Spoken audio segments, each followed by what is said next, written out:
Ako po si Joseph Baleda, ang Primary Embro Operator ng Transpirit LCC Legazpi. Ito po ang aming Embro machine as of April 2025. Madalas po itong magamit. Naka 153 pieces kami na naran sa Embro.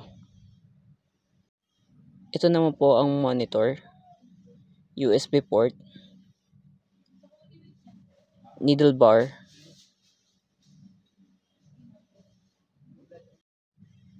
bobbin case. Nasa good condition naman ang needle alignment. Ito po ang aming bobbin winder, EVR, tools, frames,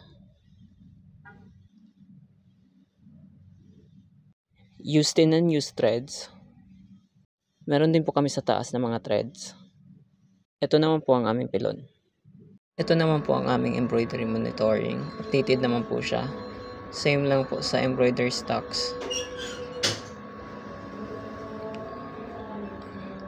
And sa embroidery maintenance checklist. Thank you.